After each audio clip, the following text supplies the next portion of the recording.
ಎಲ್ಲರಿಗೂ ನಮಸ್ಕಾರಗಳು. ಮಾನ್ಯ ಮುಖ್ಯಮಂತ್ರಿ ಸಿದ್ದರಾಮಯ್ಯನವರಿಂದ ಮಾತ್ರ ಈ ಸಮಸ್ಯೆಗೆ ಪರಿಹಾರ ಸಾಧ್ಯ. ಜಾತಕ ಪಕ್ಷಿಗಳಂತೆ ಕಾಯುತ್ತಿರುವ ಪಿಂಚಣಿ ಇಲ್ಲದ ಅನುದಾನಿತ ನೌಕರರು.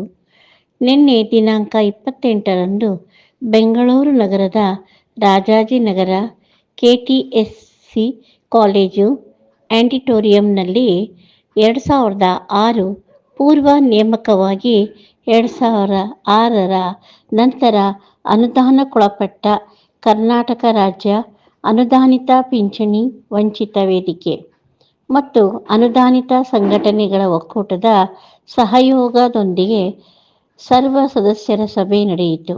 ಸಭೆಗೆ ಗೌರವ ಅತಿಥಿಯಾಗಿ ಶಿಕ್ಷಕರ ಕ್ಷೇತ್ರದ ವಿಧಾನ ಪರಿಷತ್ ಸದಸ್ಯರಾದ ಪುಟ್ಟಣ್ಣ ಸರ್ ಆಗಮಿಸಿದ್ದರು.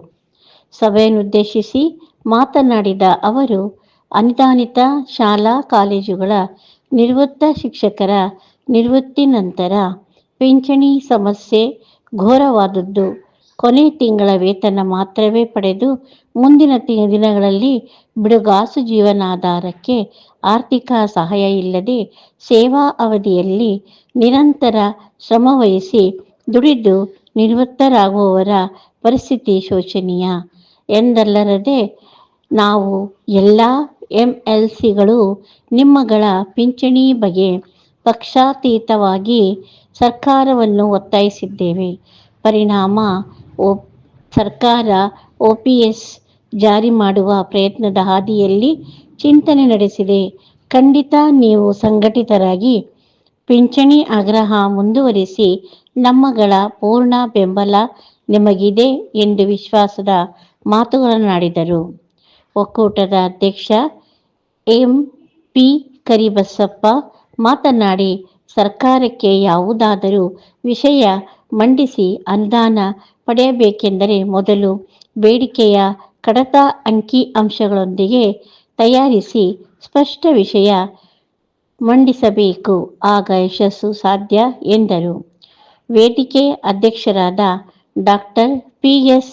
ಕೊಕಟನೂರು ಮಾತನಾಡಿ, ಪಿಂಚಣಿ ವಂಚಿತ ಶಿಕ್ಷಕರು ಜಾಗೃತರಾಗಿ ನಮ್ಮ ಸಿಬ್ಬಂದಿಗಳ ಮಾಹಿತಿ ಸಂಗ್ರಹಿಸಲು ಸಹಕರಿಸಬೇಕೆಂದು ತಿಳಿಸಿದರು.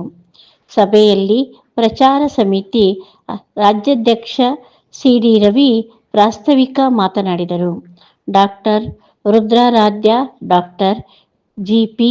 ನಾಗರಾಜಪ್ಪ, ಅರಸೇಗೌಡ, ಟಿ. ಈಶ್ವರಪ್ಪ, ಪಾವಗಡ ಒಕ್ಕೂಟ, D. Revanna, Uma madam, Navamani madam, Jayashree madam, Eshwar Mitra, Umesha Patil, Veerashetty ಸೇರಿದಂತೆ ಶಿಕ್ಷಕರು ಭಾಗವಹಿಸಿದ್ದರು. ಈಗಾಗಲೇ ಹಲವು ಬಾರಿ ಮುಖ್ಯಮಂತ್ರಿಗಳು, ಉಪಮುಖ್ಯಮಂತ್ರಿಗಳು, ಶಿಕ್ಷಣ ಸಚಿವರು ಹಾಗೂ ಸರ್ಕಾರದ ಅನೇಕ ಸಚಿವರು, ಶಾಸಕರನ್ನು ಭೇಟಿ ಮಾಡಿ ಸಮಸ್ಯೆಯ ಬಗ್ಗೆ ಮನವರಿಕೆ ಮಾಡಿದ್ದಾರೆ. ಇತ್ತೀಚೆಗೆ 2ನೇ ಬಾರಿ ಬೆಳಗಾವಿಯ ಸುವರ್ಣಸೌಧದಲ್ಲಿ ಸಾವಿರಾರು ಅನುದಾನಿತ ಪಿಂಚಣಿ ವಂಚಿತ ನೌಕರರು ಸಂಘದ ರಾಜ್ಯಾಧ್ಯಕ್ಷರಾದ ಜಿ. ಹನುಮಂತಪ್ಪನವರು ಮತ್ತು ತಂಡದ ನೇತೃತ್ವದಲ್ಲಿ ಸೇರಿ ಸರ್ಕಾರದ ಗಮನ ಸೆಳೆದಿದ್ದನ್ನು ಸ್ಮರಿಸಬಹುದು. ಈ ನೌಕರರು ಹಿಂದೆ ಇದೇ ವಿಷಯವಾಗಿ ಮುಷ್ಕರ ಮಾಡಿದಾಗ ಸ್ಥಳಕ್ಕೆ ಆಗಮಿಸಿದ ಆಗಿನ ವಿರೋಧ ಪಕ್ಷದ ನಾಯಕರಾಗಿದ್ದ ಮಾನ್ಯ ಮುಖ್ಯಮಂತ್ರಿ ಸಿದ್ದರಾಮಯ್ಯನವರು 2014ರ ವಿಧೇಯಕವನ್ನು ಭವಿಷ್ಯವರ್ತಿಯಾಗಿ ತರಲಾಗಿ ನನ್ನ ಮತಕ್ಷೇತ್ರದ ಮತ್ತು ರಾಜ್ಯದ ಬಹಳಷ್ಟು ಶಿಕ್ಷಕರಿಗೆ ಪಿಂಚಣಿ ಪಡೆಯಲು ತೊಂದರೆಯಾಗಿದೆ. ಆದ್ದರಿಂದ ವಿಧೇಯಕವನ್ನು ತಿದ್ದುಪಡಿ ಮಾಡಿ ಎಂದು ಆಗಿನ ಸಿಎಂ ಆಗಿದ್ದ ಮಾನ್ಯ ಎಸ್.ಆರ್. ಬೊಮ್ಮಾಯಿರವರಿಗೆ ಲಿಖಿತ ರೂಪದಲ್ಲಿ ಕೇಳಿಕೊಂಡಿದ್ದನ್ನು ಇಲ್ಲಿ ಸ್ಮರಿಸಬಹುದು. ಈಗ ಅವರೇ ಮಾನ್ಯ ಸಿದ್ದರಾಮಯ್ಯನವರು ಮುಖ್ಯಮಂತ್ರಿಗಳಾಗಿದ್ದು, ಅವರಿಂದಲೇ ಈ ಸಮಸ್ಯೆಗೆ ಪರಿಹಾರ ಸಿಗುತ್ತದೆ ಎಂದು 2006ರ ಪೂರ್ವದಲ್ಲೇ ನೇಮಕವಾಗಿ 2006ರ ನಂತರ ಅನುದಾನಕ್ಕೊಳಪಟ್ಟ ಕಾರಣಕ್ಕೆ ಪಿಂಚಣಿ ಇಲ್ಲದೆ ನಿವೃತ್ತಿ ಹೊಂದಿ ಸಂಕಷ್ಟದಲ್ಲಿರುವ ಈ ನೌಕರರ ಬಾಳಿಗೆ ಬೆಳಕಾಗುತ್ತೇನೆಂದು ಕಾಯುತ್ತಿದ್ದಾರೆ.